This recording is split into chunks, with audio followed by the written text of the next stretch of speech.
Louvado seja Deus. Estes despretensiosos comentários sobre o Apocalipse de Jesus segundo São João têm tido uma repercussão impressionante na massa do povo. De modo que, deixando aí meu agradecimento, vamos ao livro das profecias finais.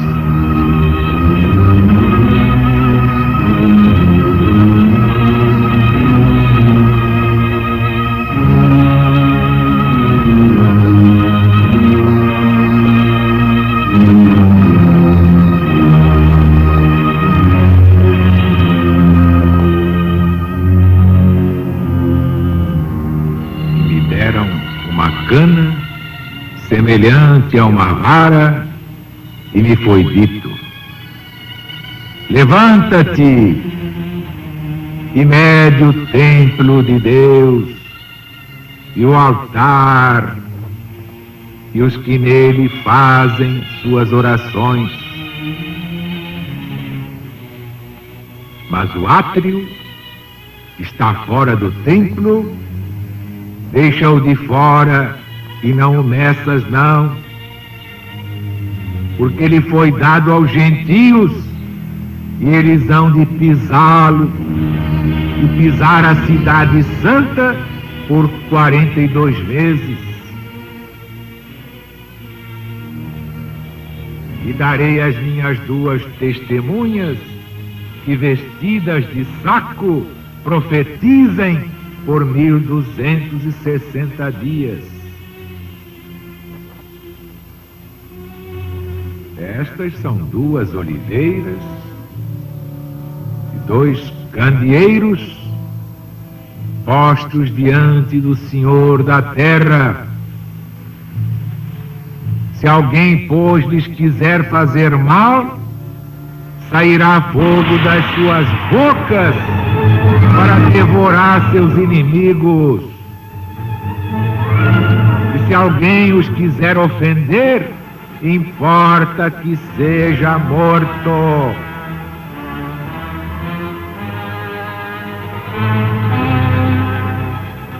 Eles têm poder de fechar o céu para que não chova pelo tempo que durar a sua profecia. E tem poder sobre as águas para as converter em sangue e de ferir a terra com todo gênero de pragas todas as vezes que o quiserem.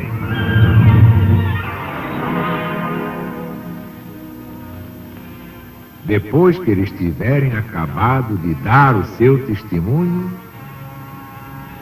uma besta que sobe do abismo para a guerra contra eles e os vencerá e os matará.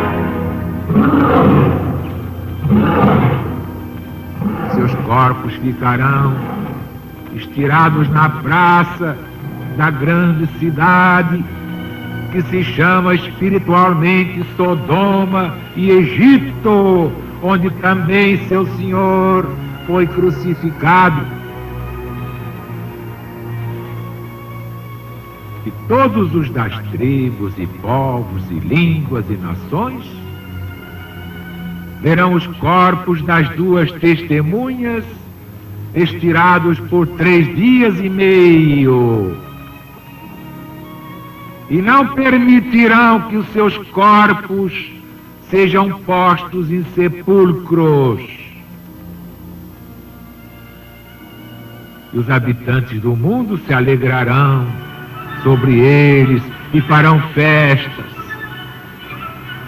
E mandarão presentes uns aos outros, porque esses 2 profetas tinham atormentado os que habitam sobre a terra.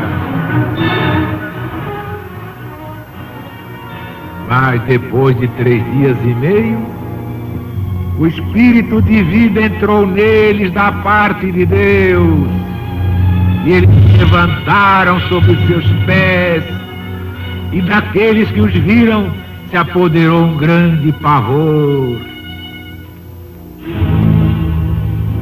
e ouviram uma grande voz do céu que lhes dizia: subi para cá!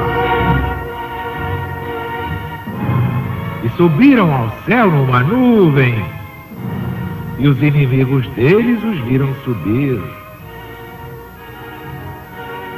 E naquela hora sobreveio um grande terremoto, e caiu a 10ª parte da cidade.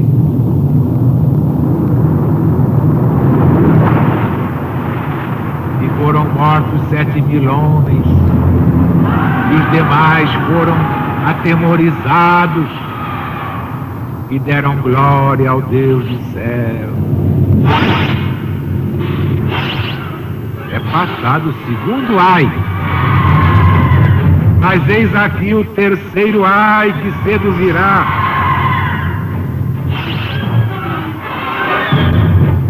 O 7º anjo tocou a sua trombeta, e se ouviram no céu grandes vozes que diziam: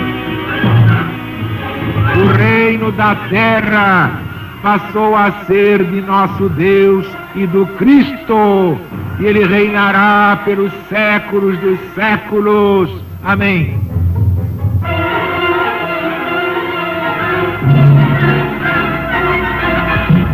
Os 24 anciãos que diante de Deus estão sentados nas suas cadeiras se prostraram sobre os seus rostos e adoraram a Deus, dizendo: graças te damos, Senhor Deus Todo-Poderoso, que és e que eras e hás de vir, por haveres recebido o teu grande poder e entrado no teu reino. E as nações se irritaram, mas chegou a hora da tua ira e o tempo de serem julgados os mortos, e de dar o galardão aos profetas teus servos, e aos santos, e aos que temem o teu nome, e aos pequenos e aos grandes. Chegou a hora de exterminar os que corromperam o mundo.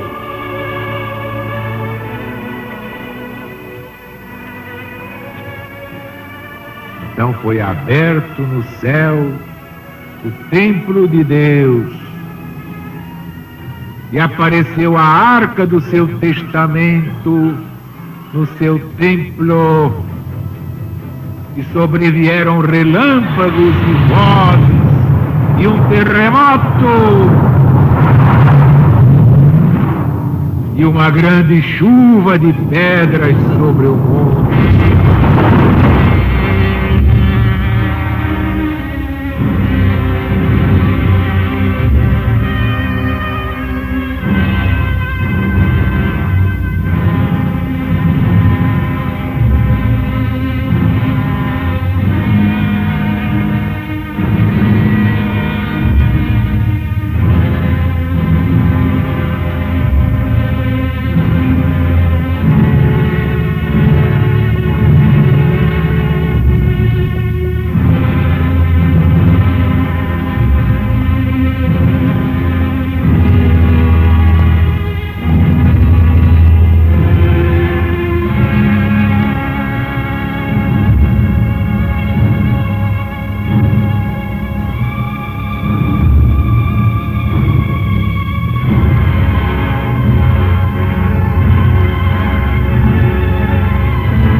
meus irmãos,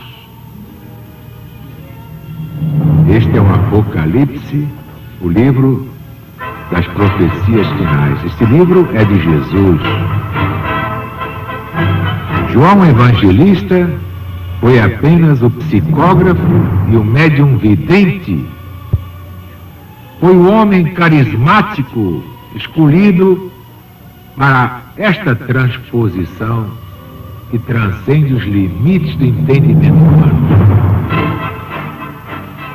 Porque cada ciclo, o Apocalipse apresenta novos símbolos, novas personagens e novos acontecimentos. Vejamos aqui: levanta-te e mede o templo de Deus. Deus tem templo? Deus tem alguma igreja? Claro que templo aqui quer dizer a cristandade. Naquele tempo, uma cristandade reduzida, o cristianismo primitivo do tempo de João. Hoje é toda a cristandade, são católicos, protestantes, espíritas, judeus, muçulmanos, hindus, positivistas, brahmanistas. Que importa isso? Todos são evidentemente cristãos, como todas as religiões são naturalmente cristãs. Então o templo de Deus é toda essa cristandade. É a sociedade dos escolhidos de Deus, num só rebanho para um só pastor. Firme e imóvel, apesar de todas as incompreensões da má vontade humana. No tempo de João, primeira volta, essas perseguições, lideradas por Diocleciano. Mas o átrio que está fora do templo deixou de fora, não o Messas não. Por quê? Porque o átrio significa o exterior da igreja espiritual. Foi entregue à fúria e à profanação dos gentios. E agora? E agora? Está aí a abominação no lugar santo. É a desolação de que fala o profeta Daniel. E agora? Quem poderá sobreviver? E eles vão de pisar a cidade santa. Quem é a cidade santa? Como é que ela se chama? Terra Santa? O que é Terra Santa? Qualquer terra é santa, qualquer cidade é santa. Podre é a sua população, por isso sairá, será expurgada. Mas evidentemente a cidade santa é a própria cristandade, é a igreja do Cristo, mas na sua máxima amplitude ecumênica, todas as correntes congregadas, sem discriminações, sem sectarismos tolos, que haverá um só rebanho e um só pastor. E darei as minhas duas testemunhas, que vestidas de saco, profetizem por 1260 dias.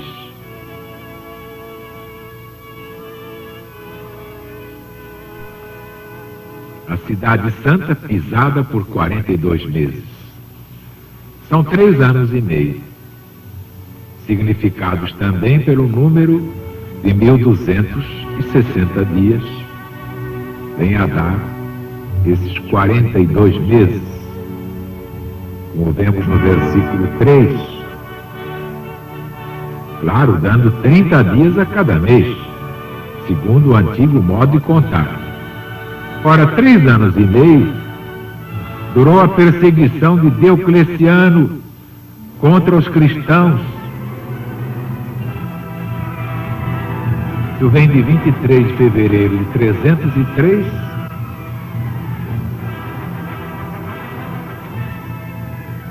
quando foi afixado o primeiro edital contra os cristãos em Nicomédia, que foi até 25 de julho de 306. É só fazer a conta. Que aí começou a imperar Constantino, e logo passou uma lei a favor dos cristãos, como vemos em Lactâncio, no livro De Mortibus Persecutorum. 3 anos e meio tinha também durado a perseguição de Antíoco contra os judeus.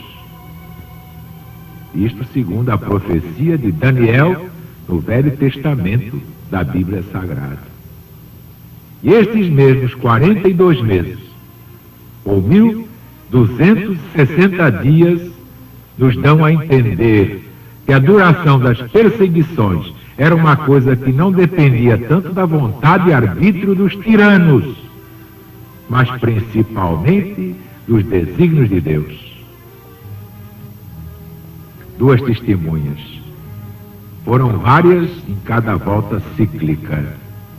Agora são o Velho e o Novo Testamento, que são todos aqueles santos do Cristo de Deus, desde os primórdios da Gênese mosaica. Uma besta que sobe do abismo. Depois que eles tiverem acabado de dar seu testemunho, uma besta que sobe do abismo fará guerra contra eles, e os vencerá e os matará. Na primeira volta cíclica, esta besta é o Império Romano, idólatra, pagão, perseguidor implacável dos cristãos, como vemos no mesmo Apocalipse 11, 13 e 17. Esta besta simboliza todos os perseguidores que no decorrer dos séculos continuam a perseguir Jesus na pessoa dos seus emissários. O anticristo está aí mesmo.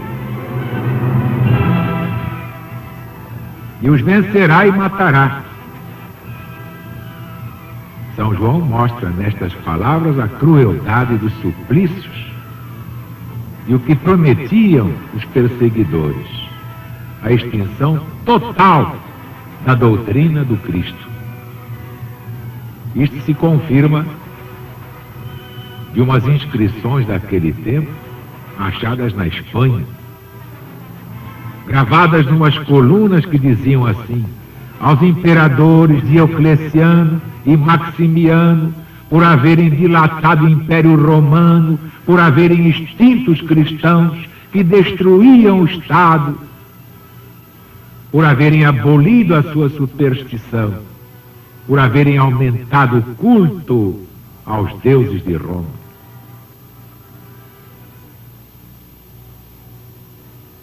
E ali adiante, e os seus corpos ficarão estirados na praça da grande cidade, que se chama espiritualmente Sodoma e Egito, onde também o Senhor deles, dos 2 profetas, foi crucificado.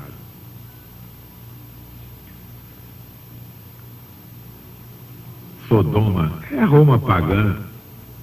Ela se chama espiritualmente Sodoma por causa das suas torpezas abomináveis. Também se chama Egito por causa das suas superstições.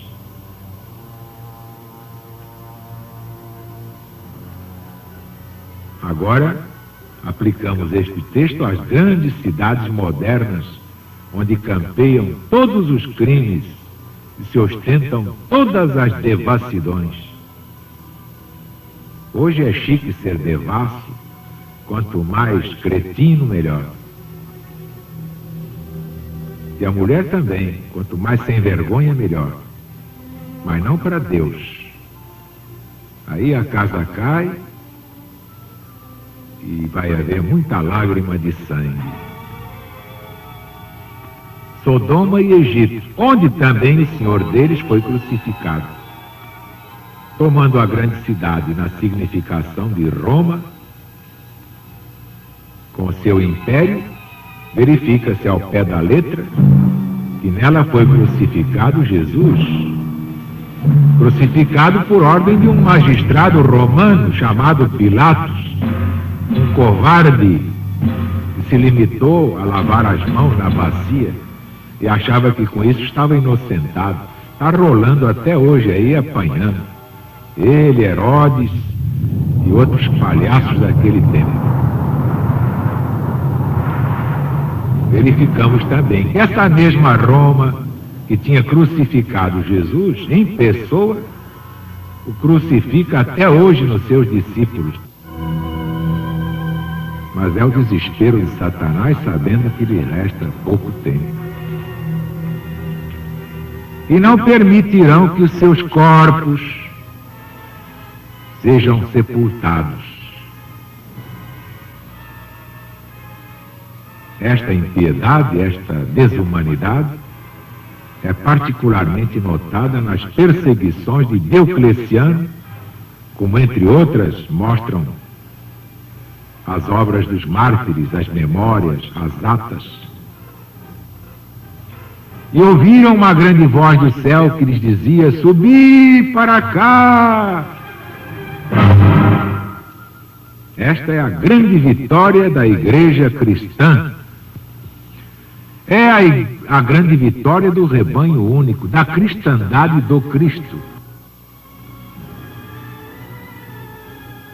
Isto veio através de Constantino, que aí começou a virar tudo. E agora? Isso foi na primeira volta cíclica. E agora?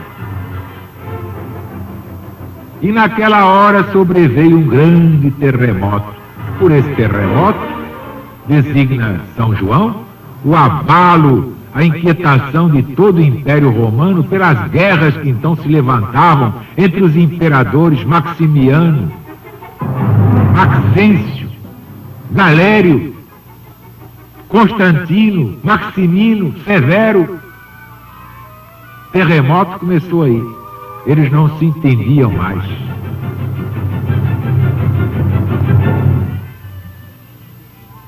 E eis aqui o terceiro ai que cedo virá. Aí é a ruína de Roma, do seu império pelas armas dos godos. Mas isso no primeiro acontecimento cíclico do Apocalipse. Depois, nas outras voltas, são outras terras, são outros guerreiros, outros nomes para os lugares e para as pessoas. Veja quem tem olhos de ver. Pudesse eu falar tudo já. Pudesse eu falar, mas isto não me pertence. E o reino deste mundo passou a ser de Deus e do Cristo. Prova que a terra ainda é reino de Satanás, até 99.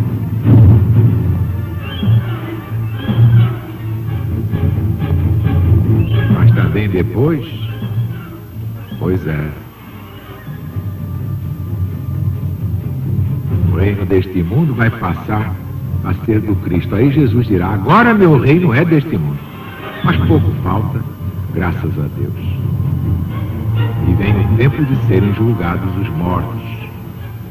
O evangelista, profeta, junto ao juízo final do mundo, com o que estava para ser executado sobre Roma. Isso também Jesus fez.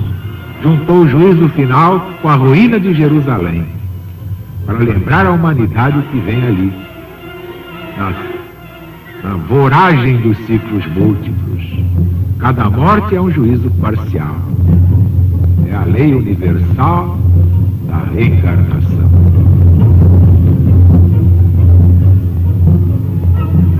Bem, meus amigos, meus irmãos, amanhã voltaremos com o Apocalipse de Jesus segundo São João.